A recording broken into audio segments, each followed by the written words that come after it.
પ્રાયોજક છે cancer healer centre, a new beginning.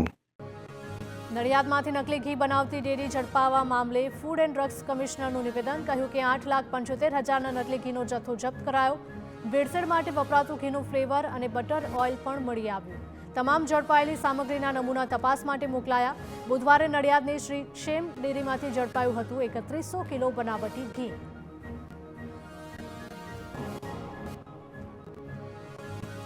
Dwarkadhish પર સ્વામીએ કરેલી ટિપ્પણીને લઈને સુરતમાં આહિર સમાજના લોકોએ વિરોધ નોંધાવ્યો. પૂણા ગામ ખાતે ઉગ્ર વિરોધ પ્રદર્શન કરવાની પણ ચીમકી ઉચ્ચારી. સ્વામિનારાયણ ગુરુકુળના નીલકંઠ ચરણ સ્વામીએ ટિપ્પણી કરી હતી. સમગ્ર મામલે ટિપ્પણી કરનાર સ્વામીએ દ્વારકા જઈ દ્વારકાધીશની માફી માંગે તેવી માંગ કરાઈ.